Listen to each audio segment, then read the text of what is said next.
Schedule po ng Shakey's Billig dito sa GMA News TV tuwing linggo, 9:30 AM at yan ang araw ng highlights. Due to the rest of the week, alauna ng hapon, pag Sabado, sagad, buong linggo pala. Yan, sarap nga eh, Ngayon no? ko lang na-realize, buong linggo pala. Oy! Ang problema mo, hindi ka mapag-siesta. Wala. Like, Wala. Ang ginagawa Ang volleyball lang pag nandyan. nasa bahay ako niyan, Hindi kaya. iiwan kong bukas yan. Pero before that, ayun na, finally, nag-connect naman itong si Guliman uli at si Jem Ferrer after that error a while ago. Medyo na-refresh ng timeout ng konti. Nung kahit timeout, papaano. that's right. And it's a little of everything coming from the Air Force. It's either Caballejo, Cases, Semana, or this That's right. lady is about to serve. Teamwork talaga ang nangyari dito sa Philippine Air Force. And again, yung energy na sustain nila mula nung umpisa. Guliman, Ortiz digging deep. And everybody's just helping along. Semana, De Ramos, Balmaceda, everybody contributing. Shakey's for Fun Family Pizza. It has got to be Shakey's. V-League already on its 10th season, 10th year. Oh, that was well read by De Ramos. Wala nang buhat yung kombinasyon. Talong talong hello, talon. Makikita mo pareho namang pagod na yung both teams. And as we've mentioned, kahit naman itong Air Force, hindi rin halos nagpalit si Coach Clarence. Yung pace nung game Diba? kasi na ang humugot sa kanila ng energy eh. Hello, gandang quick. De Ramos has to adjust. Another chance. Oh, Semanda sending it long. No spin. Alam ni Wendy, wala kakwenta-kwentang spike yun. Siguro kasi lahat ng naging spiker ni Wendy ngayon, alam mo na ngayon.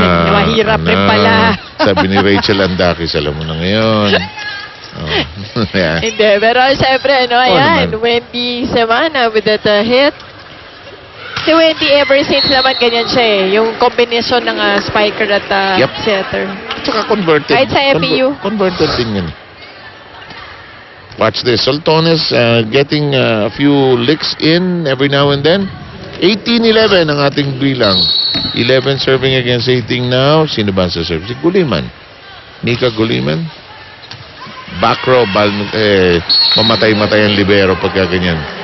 Yan yung alanganin pwesto kasi. So, ako yan, mas gusto ko nang ubusog ka dun halos sa likod para mas madaling manansya ng ganun at mas Good point. madaling tumakbo paharap kesa yung Kasi patalikod. pag-backpedal. In any sport. Baseball, basketball, softball, volleyball. Wendy playing patty cake. Miss hit. Soriano.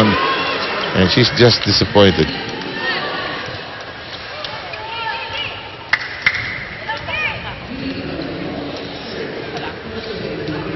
Gusto ni Charo ilipat sa kabila. Huwag mo muna ibigay sa akin. Long. Caballero sending it long. May ganun ng athlete, yung spiker ko minsan eh. Huwag muna dito. Yes. Hindi ko makuha eh. Katulad nun, yung si Micah Ortiz, madalas pag hindi niya makuha quick, kaya napunta sa running. Gumaling siya sa running. Yun yung contribution ni Shaq de Los Santos sa laro niya, no? Gumaling siya bigla sa running. Ngayon, naging mas niya pa yung running ngayon. Si Shaq would tell her Naging noon priority. sa UST, no? Balikan mo yung running mo para may score ka. Confidence. Semana will be serving. They're 5 points away from icing the game. Making it a short afternoon for us here. Si De Ramos. Ano ba? Bakit niyo ako pinagtutulakan dito? Si Coach Roger, napapasigaw na lang to, pero wala na reaction halos. Nangangantsaw na lang yun. Wala man siyang magawa. But can you imagine if they finally get to be buo? At si Ruby, nire-reenact pa eh. Nire-reenact pa kay Ref eh. Kung ano yung nangyari doon. 2014, 14-20. Wala na. Mastering every strength she has. Itong si De Ramos getting that hit. And Roger just calls who's left back to him. Push nyo pa ng kaunti para naman tumaas-taas yung sulat na. Konti pa. Ruby, pag tinatang ka dun, pag dumulon, to running na to siguro sa naka-receive nga ito eh. Yan, huwag niyo pa rin-receive ito hanggat maaari. I-deny niyo ng reception kasi hindi masyadong maasa. Sinasarap kayo tatlo, di ba? Kung makakapuntos tayo ng mga tatlo,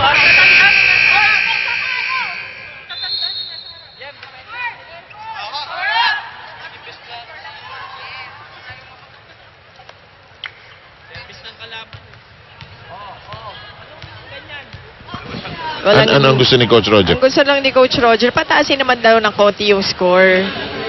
Yun lang ang objective for, siguro short-term goal muna. Parang, tingnan Nasa natin, konti. kaya ba natin mag-rally ng konti rito? Ferrer. Roses. 21-14. And ito pa rin si Maika Ortiz pa rin. On that running hit na hindi na nagamot-gamot nitong wala. Smart. She's back in form.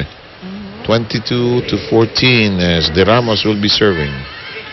3 points away from icing the game. Mahirap din talaga for Smart. Underman talaga. Oo naman. Napakahirap. And they even have to be more creative this time. Yung katulad niya si Ruby, buong laro, ano na siya, pumapalo. Diba? Hindi Yes. tuloy, hindi mapagpalit ni Ian ang pinaka magandang ni Coach Roger. Kumbaga, advantage niya. Nandyan sa kanya si Ruby at si Jem. Pwede niya pagpalit-palitin na sa setter. Pero dito sa game na to, wala siya magawa eh. So si Ruby, naging spiker na siya buong laro. Which you ask the question, mas efficient syempre siya. Kasi minsan gusto mong baguhin yung yung diskarte sa loob eh. And you Diba? want De Leon to be the lead setter, no? And sort of mix it up with Ferrer alternating or sometimes dalawa sila. Yeah. But not throughout the game, I guess. Correct. 2 points away.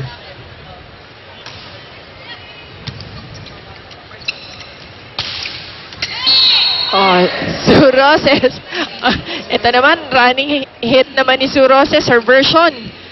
Actually, yun ang di natin masyado nakita in this Actually, game. hindi nabigyan masyado eh.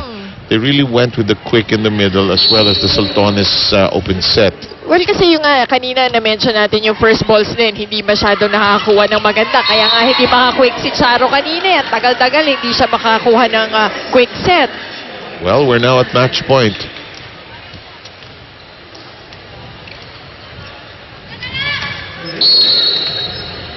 Sabi ng mga bench players ng Air Force, tara na, giniginaw na kami rito. Kahit sila din naman, they stuck with their naman. yung mainstays. They wanted to develop a team that could play together. They're now looking ahead. It's not practice eh. Uy, binutasan sila ni Guliman.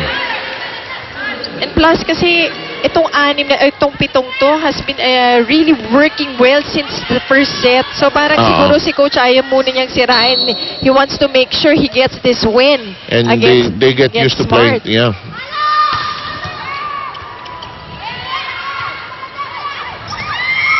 Nice kid by Balmaceda. Caballejo. Ends it. Ends it.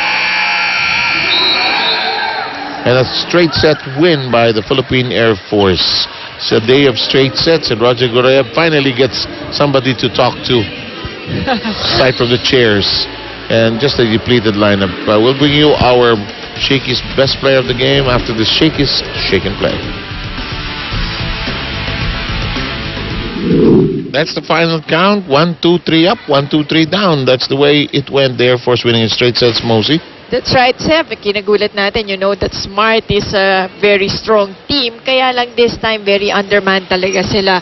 Philippine Air Force taking it in straight sets. At paganda ng laro doon. At yun talagang sa akin, game changer, no? From the first set, yung in the middle portion of the first set. Tuloy-tuloy hanggang third set. Is with Bianca, Maika Ortiz. Yes, we have our Shakey's player of the game, Maika Ortiz. Ngayon, ang tanong ko sa iyo ay malaki ba ang impact ng kulang ng players ng kabilang team sa paglalaro niyo ngayon? Siyempre po, nag-take advantage na po kami kasi nakita namin bago mag-start yung game na kulang po sila kaya kailangan na po namin galingan po. Isa pang tanong kasi mukhang mas maganda talaga yung laro niyo ngayong araw na ito. Ito ba ay dahil sa huling game niyo, panalo, galing pa kayo sa panalo. So nakakalakas ba ng confidence o kaya ng kumpiyansa? Siyempre po, habang tumatagal po kasi yung liga, dapat nag-improve din po kami para tuloy-tuloy po yung panalo po. Meron ka bang concerns dahil sa mga teammates mo kung ano yung dapat baguhin para mas malakas pa ang chemistry ng team nyo? Siguro po communication pa rin. Kailangan po talaga yun. Napaka-importante.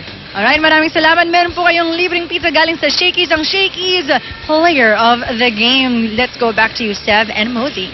Ang bait nila sa isa't isa, no? Respectful, nagpupupuan sila, pareho naman sila edad halos, di ba? At pagkasing laki sila. May, Mosey, tingnan mo nga. Well, alam mo, kahit tatalo naman dito ang Smart Maynila, almost sure na pupunta na sila doon sa next level natin. At itong Philippine Air Force, better ang numbers nila dito, 2 with 2 and 2. Bahala na yung nasa ilalim magbakbakan. Hindi Okay. na nila masyadong problema yon. Okay, and in behalf of Mosey as well as Bianca Saldua, a pleasure to have had you for the Shakey's V-League. Seb Sarmiento here saying, keep it here, where volleyball is always special and hot, the Shakey's V-League.